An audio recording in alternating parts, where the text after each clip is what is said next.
Hi అండి, welcome back to our channel అమ్మ చేతి ప్రేమ. ఈరోజు మన ఛానల్లో చాలా అంటే చాలా టేస్టీగా ఉండే క్రిస్పీ మటర్ రోల్స్ని మీతో షేర్ చేస్తున్నాను. ఈ రెసిపీ కోసం ఇలా ఒక మిక్సింగ్ బౌల్ తీసుకుని 3/4 కప్పు వరకు గోధుమ పిండిని అయితే వేస్తున్నాను. ఇప్పుడు దీనిలోకి రుచికి సరిపడా సాల్ట్, అలాగే దీనిలోకి 1 టీ స్పూన్ వరకు ఆనియన్ సీడ్స్ వేస్తున్నాను. అలాగే దీనిలోకి 5-6 టేబుల్ స్పూన్ల వరకు ఆయిల్ అయితే వేసుకుంటున్నాను. ఆయిల్ ప్లేస్లో గీ కూడా వేసుకోవచ్చండి.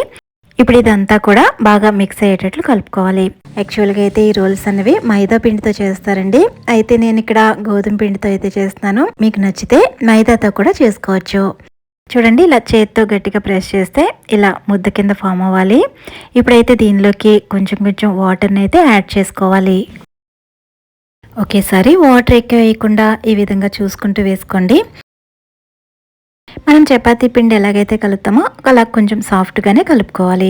ఇప్పుడైతే మూత వేసి 10 నిమిషాల పాటు దీన్ని నానబెట్టుకుందాము.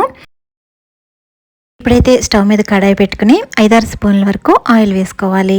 ఆయిల్ హీట్ అయిన తర్వాత 1 టీ స్పూన్ వరకు జీలకర్ర, 1/8 టీ స్పూన్ వరకు ఇంగు వేసుకోవాలి. ఇప్పుడు దీనిలోకి పచ్చిమిర్చి పేస్ట్ వేసుకోవచ్చండి, లేదా నేనైతే ఇక్కడ గ్రీన్ చిల్లీ సాస్ని 2 స్పూన్స్ వరకు వేస్తున్నాను. చూడండి, ఈ విధంగా వేసుకున్న తర్వాత 1 నిమిషం పాటు వీటిని అయితే ఫ్రై చేసుకోవాలి. ఇలా లో ఫ్లేమ్లో ఫ్రై చేసిన దీనిలోకి నేను ఇక్కడ ఉడికించిన ఇలా మటన్ అయితే వేస్తున్నాను. ఇలా ముందుగానే ఉడికించి తీసుకోవడం వల్ల ఇవి ఈజీగానే స్మాష్ అవుతాయి. చూడండి, ఇలా 1 మినిట్ పాటు ఇవి పూర్తిగా స్మాష్ అయ్యేటట్లు ఇలా స్మాషర్తో స్మాష్ చేసుకోవాలి. చూడండి, ఇలా చేసుకున్న తర్వాత ఇప్పుడైతే ఇందులోకి స్పైసెస్ యాడ్ చేసుకుందాము. ఇప్పుడు దీనిలోకి 1/2 స్పూన్ వరకు పసుపు, 1 టీ స్పూన్ వరకు రెడ్ చిల్లీ పౌడర్ వేసుకోవాలి. అలాగే మరో 1 టీ స్పూన్ వరకు కొరియాండర్ పౌడర్ వేసుకోవాలి. అలాగే 1 టీ స్పూన్ వరకు గరం మసాలా, మరో 1 టీ స్పూన్ వరకు చాట్ మసాలా వేసుకోవాలి. ఇలా స్పైసెస్ యాడ్ చేసిన తర్వాత దీనిలోకి రుచికి సరిపడా సాల్ట్ కూడా వేసుకుని ఈ స్పైసెస్ అన్నీ 1 మినిట్ పాటు లో ఫ్లేమ్లో బాగా అంతా మిక్స్ అయ్యేటట్లు ఈ విధంగా కలుపుకోవాలి. చూడండి, ఇలా ఆయిల్ పైకి తేలేంత వరకు ఈ విధంగా లో ఫ్లేమ్లో బాగా కలుపుకున్న తర్వాత ఇప్పుడైతే దీనిలోకి ఉడికించి తీసుకున్న ఒక మీడియం సైజ్ పొటాటోని అయితే వేసుకుంటున్నాను. ఇక్కడ ఇలా పొటాటోని ఉడికించి తీసుకుంటున్నాను నేను. ఇప్పుడైతే స్మాషర్తో దీన్ని కూడా బాగా స్మాష్ అయ్యేటట్లు చేసుకోవాలి. చూడండి, మనం చేసే మటర్ రోల్కి లోపల స్టఫింగ్ అనేది రెడీ అయిపోయింది. ఇది కొంచెం చల్లారనివ్వాలి.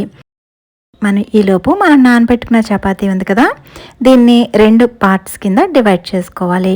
ఇప్పుడైతే మధ్యలో పొడిపిండి చల్లుకుంటూ ఈ విధంగా పల్చగా అయ్యేటట్లు రోల్ చేసుకోవాలి.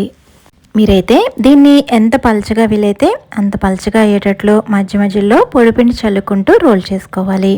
చూడండి, ఇలా చక్కగా బాగా రోల్ చేసుకున్న దీన్ని అయితే ఇప్పుడు చుట్టూరు కూడా ఈక్వల్గా రావడానికి చుట్టూరు ఉన్న ఈ ఎక్స్ట్రా పార్ట్ని అయితే ఇలా కట్ చేసుకోవాలి.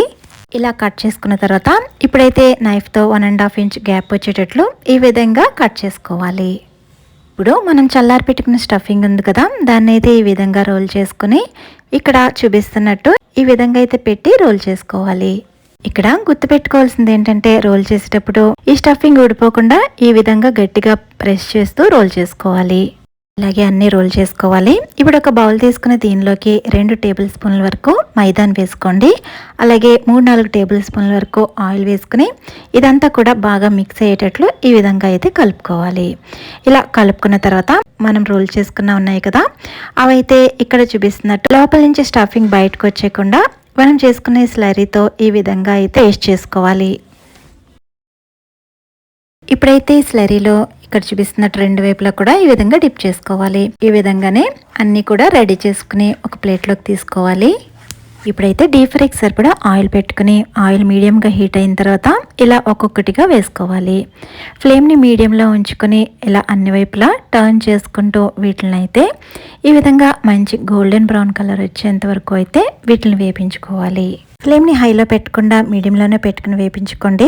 లోపల ఉన్న పొరలు కూడా వేగాలి కదా, అందుకని మీడియంలో పెట్టుకుని మంచి క్రిస్పీగా అయ్యేంత వరకు ఈ విధంగా వేపించుకోవాలి.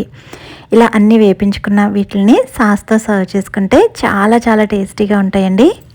మరిన్ని ఇంట్రెస్టింగ్ వీడియోస్ కోసం మన ఛానల్ని సబ్స్క్రైబ్ చేసుకోండి. అలాగే ఈ వీడియోని లైక్ చేయండి.